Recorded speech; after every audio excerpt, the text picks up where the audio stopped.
नमस्कार दोस्तों। आज मैं आपके सामने पुनः संस्कृत के समास की क्लास लेकर के हाजिर हूं। आज हम समास के बारे में आगे अध्ययन करेंगे।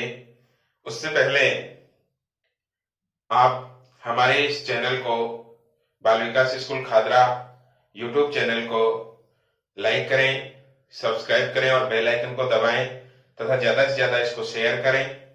और हमारा आज का ये वीडियो आपको कैसा लगा, ये चीज हमें कमेंट्स बॉक्स में कमेंट करके जरूर सुझाव दें, ताकि हम आने वाले वीडियोज को और ज्यादा रोचक बना सकें। और इस वीडियो को शेयर करना बिल्कुल भी ना भूलें, जिससे कि ज्यादा से ज्यादा लोगों को इसका बेनिफिट हो सके। तो आज हम समास के तीसरे भाग के बारे में अध्ययन करेंगे। अव्ययभाव समास हमने पढ़ लिया, तत्पुरुष समास पढ़ लिया। आज हम पढ़ेंगे बहुव्रीहि समास। तो सबसे पहले हमारे सामने प्रश्न ये आता है कि बहुव्रीहि समास क्या होता है। बहुव्रीहि समास वह होता है जिस समास में न तो पूर्व पद प्रधान होता है और न ही उत्तर पद प्रधान होता है। वह समास जिसमें अन्य पद की प्रधानता होती है उसे बहुव्रीहि समास कहते हैं। आप इसको लिख लीजिए। वह समास जिसमें पूर्व पद व उत्तर पद की बजाय अन्य पद की प्रधानता होती है उसे बहुव्रीहि समास कहते हैं।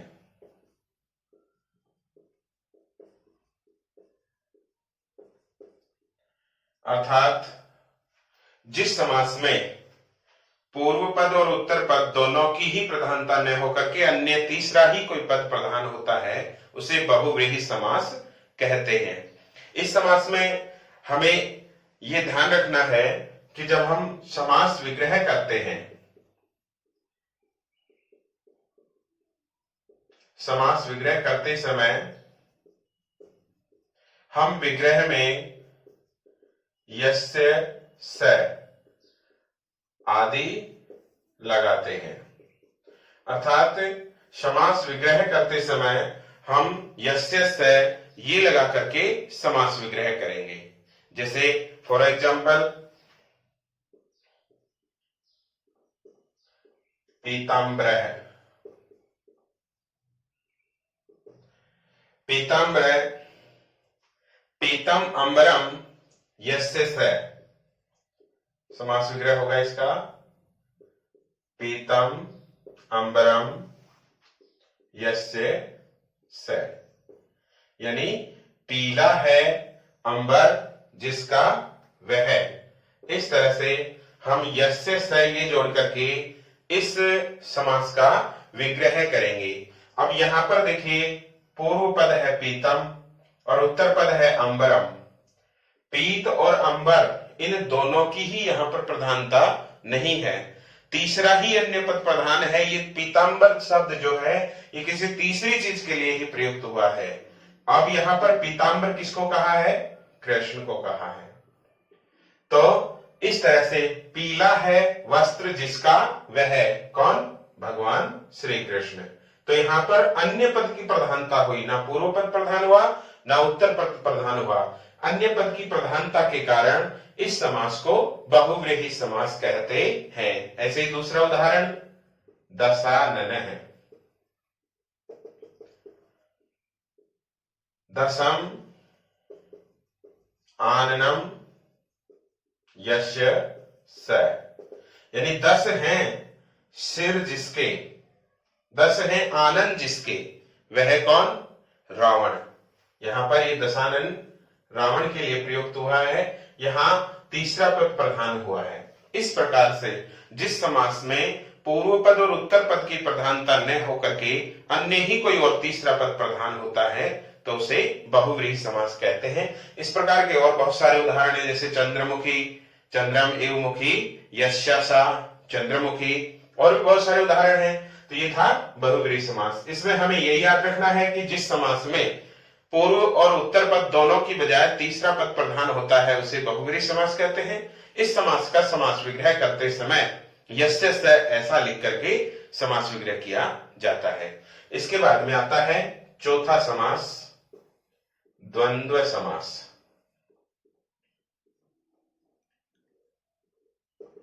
द्वंद्व समास क्या होता है? वह समास जिसके अंदर दोनों पद प्रधान होते हैं, वह समास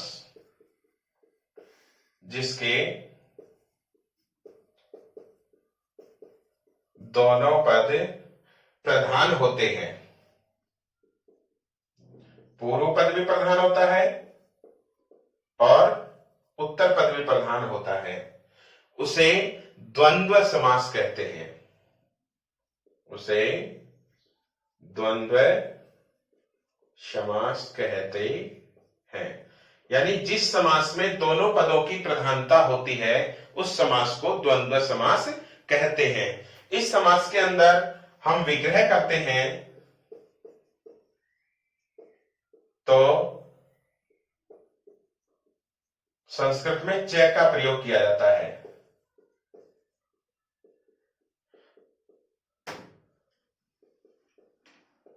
द्वंद्व समास का समास विग्रह करते समय संस्कृत में च का प्रयोग किया जाता है, हिंदी में और का प्रयोग होता है।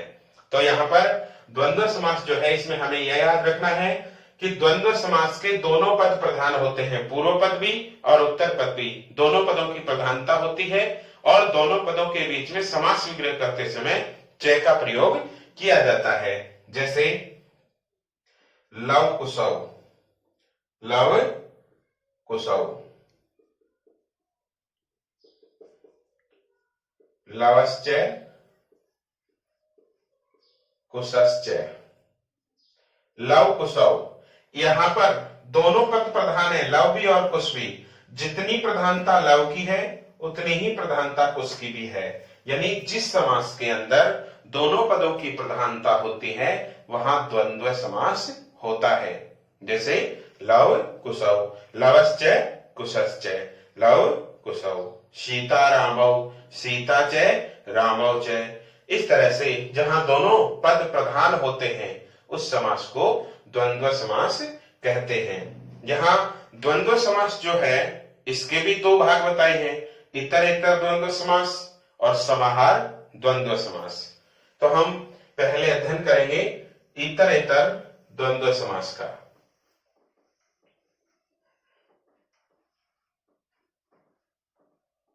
इतरेतर द्वंद्व समास क्या है?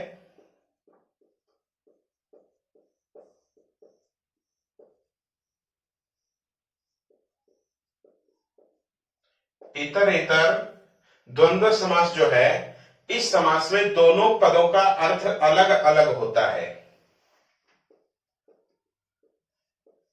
इस समास में दो बातें हैं इसमें। पहली बात जो है इस समास में दोनों पदों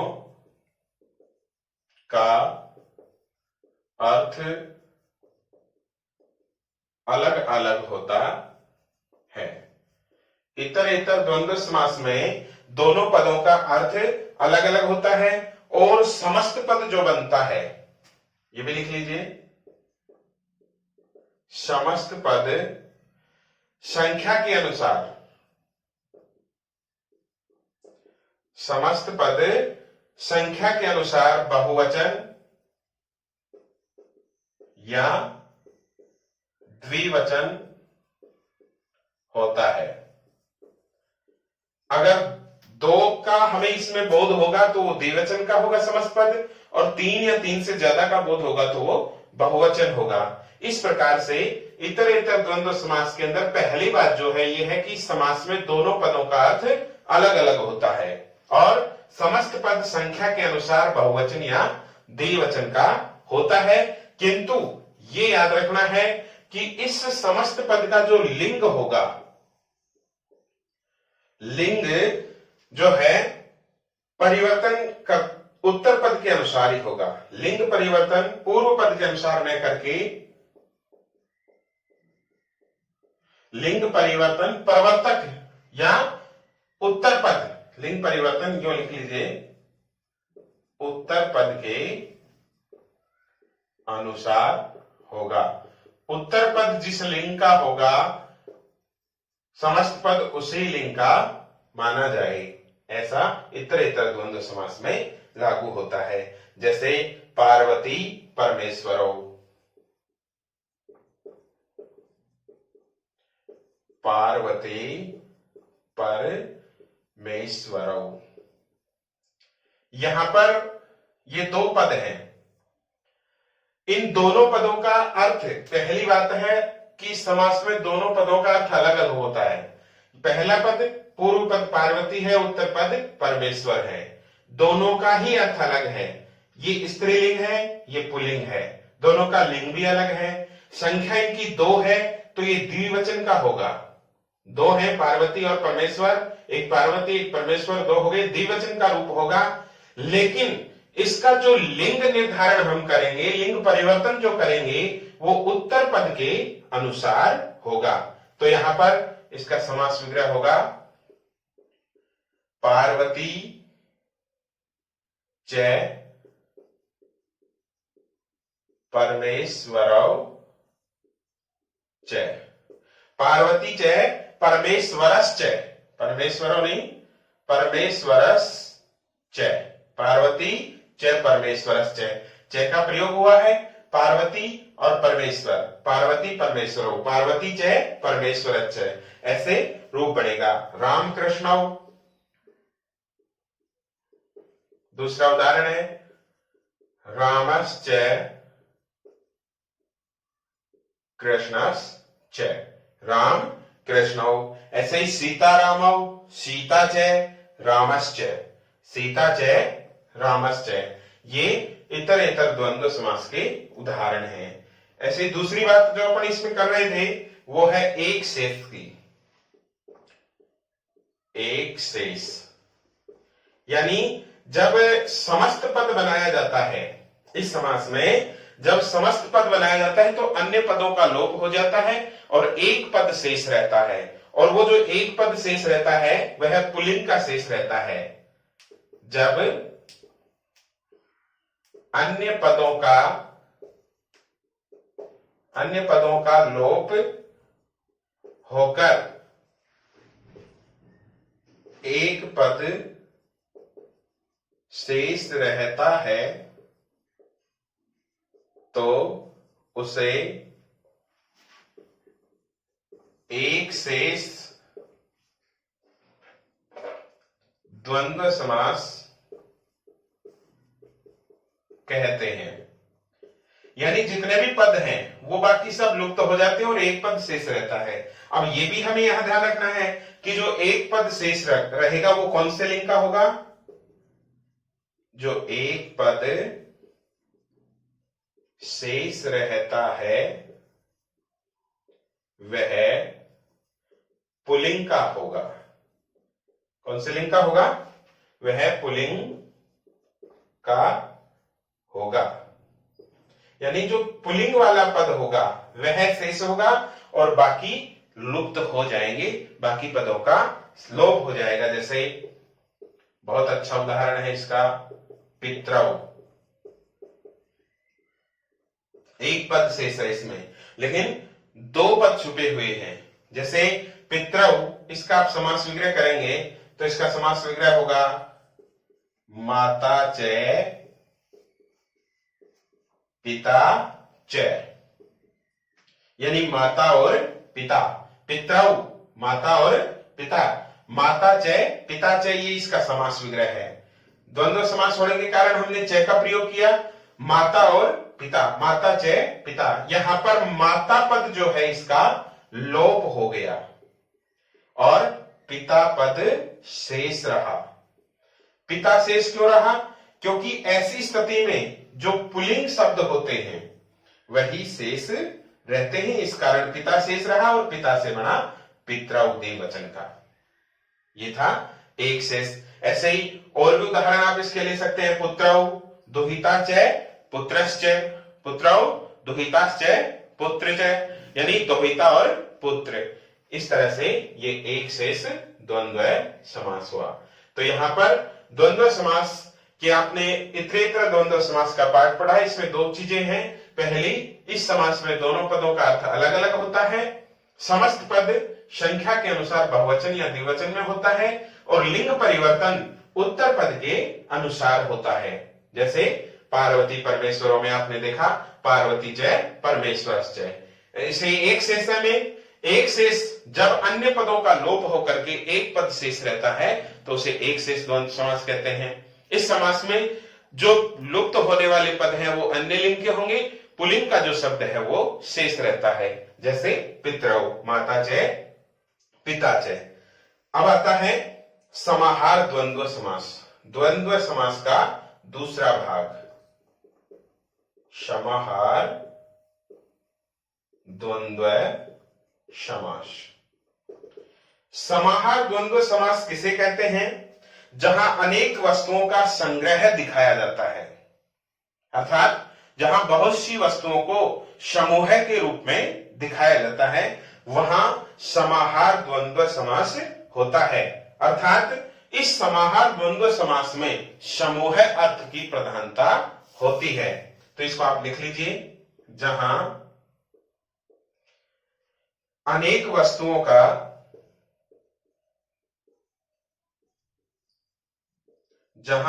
वस्तुओं का समूह दर्शाया या दिखाया जाता है उसे समाहार द्वंद्व समास कहते हैं। अर्थात इस समास में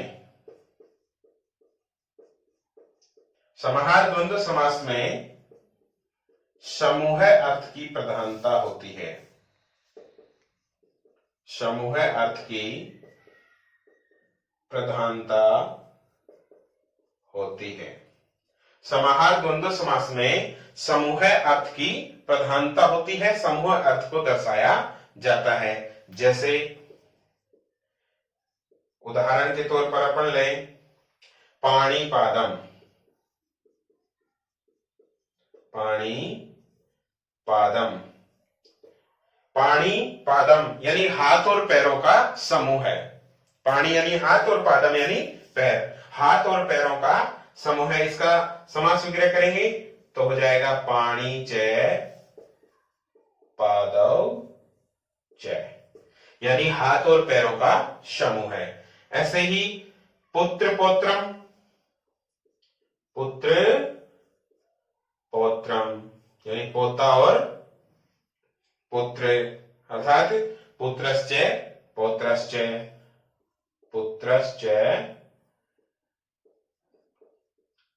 पौत्रश्च, पुत्रश्च पौत्रश्च।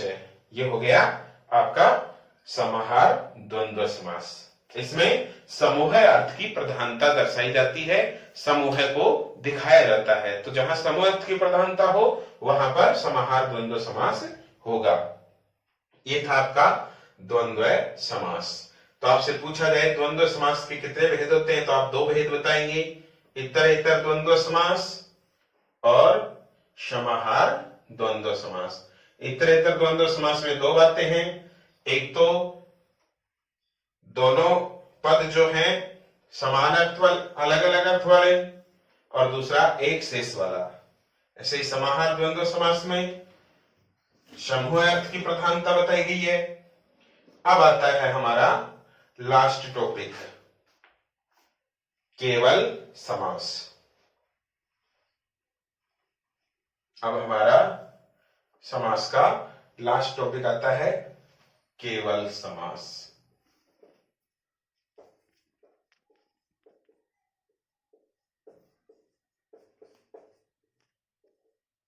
केवल समास, ये केवल समास क्या है?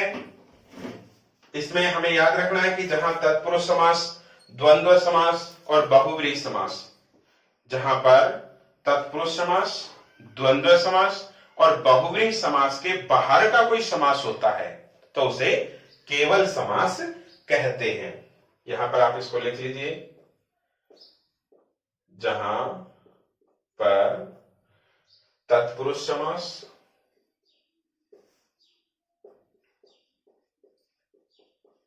द्वंद्व समास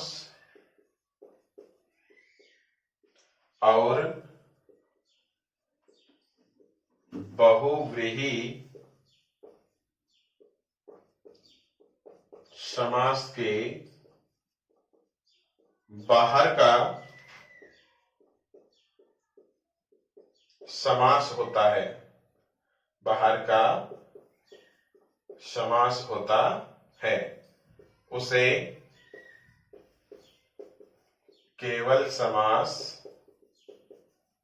कहते हैं। जहां तत्पुरुष समास और द्वंद्व समास के बाहर का समास होता है, तत्पुरुष समास, द्वंद्व समास और बहुव्रीहि समास, इनके बाहर का जो समास होता है उसे केवल समास कहते हैं।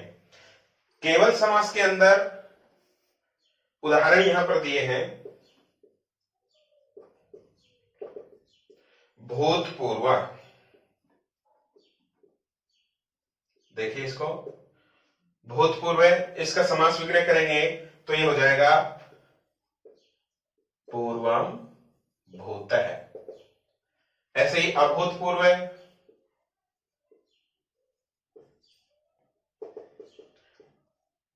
पूर्वम अभूतः।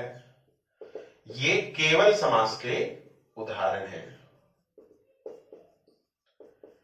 इस समास में बहुत ज्यादा आपको डीपली नहीं जाना, इतना याद रखना है कि जो समस्त पद तत्पुरुष समास, द्वंद्व समास और बहुव्रीहि समास के बाहर का होता है वहां पर केवल समास होता है, अर्थात उसे केवल समास कहते हैं। उदाहरण आपको बताया, भूतपूर्व है, पूर्वम भूत है, अभूतपूर्व है, पूर्वम अभूत है।